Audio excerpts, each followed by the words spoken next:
I'm Hanan. I'm Lina. And this is the Obnoxiously Pleasant podcast. We're back. Yes. Right? Thank you, everybody, for being so patient with us. We were supposed to come back right after Eid. Yeah. And then we had like an unexpected delay. But we're back and in person again. Yeah, we were supposed to just take 1 week off, but... We took like 3? Some things happened. Yes. Yeah, we took lots of things happened. You know, I always say like life gets in the way, but that's not an excuse. But we are back. So we took like Lina was saying, we took a brief delay. I don't know if you guys follow us on Instagram or TikTok.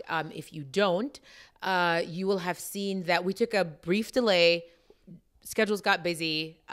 Lina got the cocoa, as I like to say. I did. So that was issue number 1 was Lina got the cocoa. But I'm cocoa free now. Yeah, yes. obviously. Yes, we won't be doing it in person if she wasn't COVID free. Yeah. And then second, if you guys were watching our videos, you will see that it's been about a week now, right? Yes. It's been a week, a little over a week.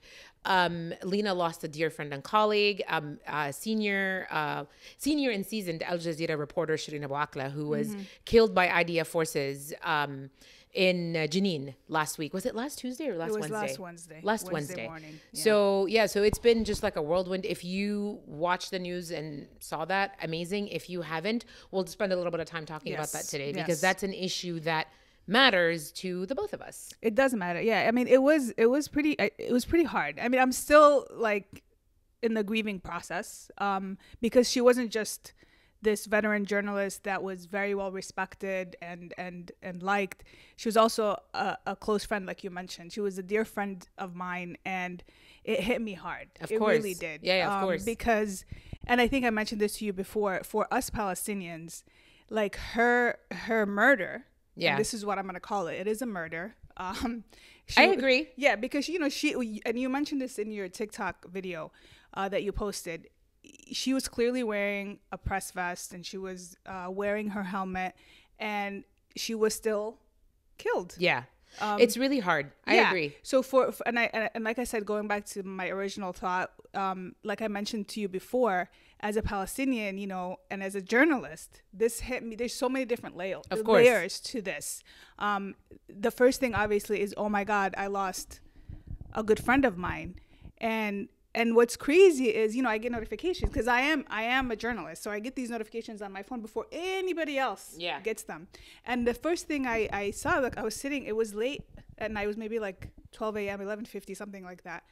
And I get a notification. It says, Al Jazeera journalist shot and wounded. Yeah, because I think the initial reports just said Al Jazeera journalist. It didn't mention shot any names. Shot and wounded in the West Bank or Jenin.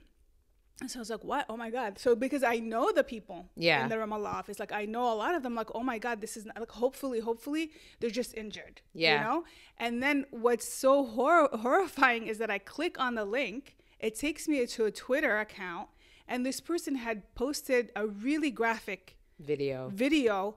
And then when I find out it's Shireen, I'm like, no, this is not good, because if you see, like, and I was so upset because people needed, like, I was so upset that people were sharing that video because it was just so disrespectful. Like, and I get it, like, the initial response, people are posting this, but I did not want to see her like that. Yeah, of course. Okay. Of course. And I knew as soon as I saw her, and then there was another video of her in the car, they're trying to rush her to the hospital. I knew immediately, I'm like, this is not good. She does not look good.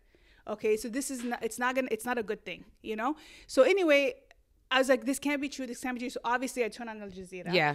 And they're talking about it. And the bureau chief, Walid Al-Omari, he's on his way to the hospital. And I'm like, okay, this is good. This maybe there's a way. Maybe there's a way, And that was my initial response to it. I was hoping and praying that she's going to make it somehow. And then literally 10 minutes later, they come on and they say, no, she was killed and she died and she's no longer with us. And I lost it, like the initial thing for me, the initial response was, oh my God, my friend just was killed by the Israeli army. And then later on, like after a couple of days, you're like, why is this happening? Why does this continue to happen to us Palestinians? Yeah. And I think that's honestly, like, that's one of the things I wanted us to focus on today was not so much, yes, and this happens everywhere, right? Like I understand that journalists die while they're doing their work. I understand that they pick these jobs. I understand that it's difficult, but I think it's, me personally, I like to look at like the human aspect of everything, right? Like this is just an example, another example of transgression, a transgression by the IDF against just civilians. Mm-hmm. I mean, she is a civilian. Yes, she's wearing a press vest. Yes, she chose to be there, but she did not choose to get shot in the head in an area under her helmet where, that's not covered. And for me, the way I look at it is like, I have my best friend is a journalist. My husband's a former journalist, right? In his past life, as I like to say, he was a journalist.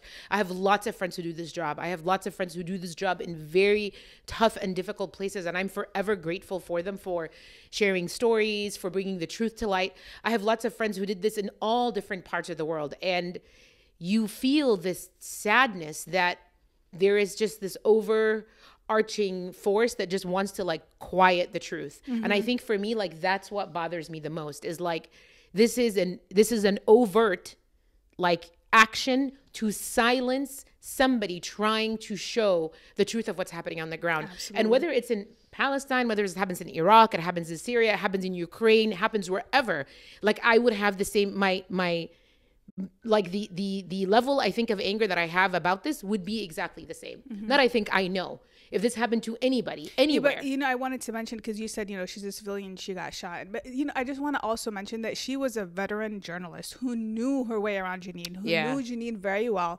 because she covered Jenin in the second Intifada. But the thing is, she's not going to put herself in harm's way intentionally. No. So I can. But that's what the eyewitnesses were saying. They said that they thought it would be safe to cross. Exactly, because she's been doing this for quite some time. Since 1997, she was with Al Jazeera, and then she was, I think, with a radio station in Palestine. But the point is, she's not going to put herself, she's not going to be irresponsible to put herself in a situation, or her team. And the reason she got shot is she was going to help her colleague who was also shot in the back. So it's not like she was irresponsible or like she was very cautious. So honestly, I think yes, she knew, and I think it was targeted. At the same time, a huge part of me, obviously, like I'm a very well, you guys haven't figured out by now, I'm Muslim. Yeah. Shocker. So a huge part of me believes that it was her time. Obviously, this is we all, it's what we call maktub. It's like written, right? Mm-hmm. Your whole life story is like written from birth until you die. So like a huge part of me understands that this was the way that God chose for her to die. Yeah, but I think there's a reason for that. Oh yeah, of course. Yeah. There is like, how do you the best way to uncover or expose something is by picking somebody like that is so high profile and showing that even that person, as like Lina saying, as veteran as she was, she knew her way around, she knew what she was doing, she still became a victim of these daily transgressions that happen against the Palestinian people in the occupied territories. Yeah, and had it not been her, she probably would have been there reporting on the other journalist who died. Yeah. And that's why, for like, she was the one, and you mentioned this also in your video, she was the one covering these stories that nobody wanted to cover, and no story was too little for her. Yeah. And the reason you saw the outpouring, but that's why people love her. Exactly, because that's why she loved her. She, as a journalist, she was down to earth, but also like when you meet her, when you get to know her, you're kind of shocked at how humble she was and how down to earth she was, and just so loving and so sweet and so kind. And like I said, for me, there's different, like, and I'm still like, dealing with this, but like the initial reaction is like, oh my God, Shireen, my friend, is gone. Okay. And then the anger kind of sets in, because as a Palestinian, I get like, we're tired of having to deal with this, and like you think it's shocking, but no, it's not shocking. I mean, I'm not shocked. I'm shocked that I lost a friend. That's the shock factor for me. But it's not shocking that this government, the Israeli government and the Israeli military, they do this on a daily basis. And like before we continue, and I know we usually like come here and it's a place to disconnect and it's a place to be fun, but it was very important for the both of us that we talk about this. This is, and it's not about, it's not about being empathetic, sympathetic, whatever. No, it's just about talking about something that matters to both of us, Yeah, right? it does. I'm not Absolutely. making this a political issue. I'm not making this a religious issue, but this is something that matters wholly and totally for the both of us. So it was very important for us to come on here and say that what happened to this woman was not right. No. And I like had this happened anywhere else, and I understand there may be some feedback of saying like, well, it's only because she's Arab American, or it's only because she's Palestinian, and because you guys are Arab American. No, what matters to me the most is because she's a human and she's a journalist. Yeah. And I would feel this way if anybody doing their job to shed light on the truth and on what's actually happening and to share human stories died this way, I would be just as like sympathetic towards this situation. And so for me, it's it matters because this woman was she did something honestly that a lot of people were not capable of doing. She freaking humanized Palestinians for 20 plus years. Yes, on Arabic speaking television, I get it, right? But that is still very important. She never talked about, for her, she had an issue that she believed in, and she kept pushing and covering that issue literally until her last dying day. And I have nothing but utter respect for somebody like that. Yes, definitely. So, yeah. I mean, and then to add insult to injury, the Israeli police decided to attack the funeral. Yeah. I mean, I honestly, as like, how I said I wasn't shocked, but Yeah. that was still shocking to me as a Palestinian. And I don't live in Palestine, right? I live here, but I have firsthand experience of the crap that Palestinians have to deal with, the oppression and, unjust policies by this Israeli government against them. I've experienced By the only that. democracy in Yes, the Middle East. the so-called only democracy. Yeah, whatever. So I know something like 90% of the things that are reported out of Palestine aren't shocking to me. Yeah. But I was still shocked because I'm like, do you guys not care? The whole world is watching, and you still had the nerve I know. to attack the pallbearers. Who does that? But I will tell you something. Like it's not so much that it's shocking because you're like you kind of expected it. Yeah, you know what I mean? Yeah, As terrible I'll let as you it finish. sounds, as terrible. I was very happy, however, that somebody had the idea to like lock the coffin because that would have been horrendous with all the shaking and the throwing and it's just such a desecration of this woman's. It's her final moments before they lay her to rest. They killed her, and they wouldn't even let her have a damn funeral. They in literally peace. desecrated that moment. Yeah, you can't. You're not letting Palestinians live in peace, and you're not even letting them die in peace. Can you imagine if the somebody hadn't had the bright idea to lock that coffin with all the craziness that was happening and literally people? It's like this but is me. but I'm why? doing it gently, but why? but like, why are you? You're already, you're already disgusting. I'm sorry, you're disgusting. So you're gonna add the whole world is watching, and you're gonna do this? How? I don't even know how to describe it. Yeah, but I will say the nicest thing of this watching this whole experience or this whole situation happen. I think the nicest thing for me to experience was seeing how much this brought people together, right? Regardless of what your religion was and you had, Muslims, Christians, Jews, anybody who knew that what happened was wrong and was a transgression against an innocent woman's life was out there to show support. And I love that. I love that so much because it shows me it doesn't leave me jaded. I don't know about you, but for me, it shows me that there is still good in people. No, there's still good in people, but what good does it do if nothing changes? This is as a Palestinian, I'm just so frustrated. I'm done, and my people are done. Can someone please, for the love of God, I know, listen, the thing is, most people you meet know what's up, especially in today's world with the social media and everything. A lot more people are educated, of course, and they're very understanding. So, but that doesn't change anything on the ground. No. There is no accountability for Israel. No one has held Israel accountable for any of their actions. And then they were going to investigate. What are you going to investigate? You killed her. Well, they decided they're not going to investigate anymore. Yeah. Yesterday, the news came out that they're not going to. Okay, good. Because you know what? As a Palestinian, as a journalist, I don't need this investigation. I don't need you. You are the murderer. You killed this person, okay, doing her job, and who wasn't a threat to you. So they decided that they needed the bullet to conduct the investigation. Yeah, whatever. Right? I mean, it's so ridiculous. Anyone who has just spends 15 minutes reading up or doing a little research on a story would realize that their entire like PR campaign was a disaster. To claim that Palestinian gunmen shot her, and I don't want to get into the politics. I don't. But like, I'm just tired of it. I'm tired of the so now world. We all know that Lina's tired. No, I am tired of the world knowing that we are under a brutal occupation, and this is an apartheid regime, and no one does anything about it. So here's the thing, right? Like, we're not gonna have this discussion about who's gonna do something or not. Because we're never gonna solve this today, right? Like I said, it's not about politics. I'm honestly not trying to turn this into a political discussion because, like you said, usually this podcast is a little bit. It's a place for us and for you guys to disconnect with us. I'm trying to explain to you how Palestinians are feeling. I know. This is why I'm saying this, because you guys need to understand that we are tired of getting killed. We are tired of. Trust me, sister, you're preaching to the choir. Yeah, I know. Like I know, but I just want this to end. Yeah. I want this occupation. No, I don't know. And it's hard because honestly, like when I think about this, for me, today's episode was really important because one, if you don't know, that this was like the killing of this journalist was wrong, that like now you know what happened. Like that was very important for both. And it's important because, like I said, for me, it's I have a lot of friends, including Lina, including my husband, like I said formerly, who do this for a living. And it matters so much when you have someone good who does this for a living.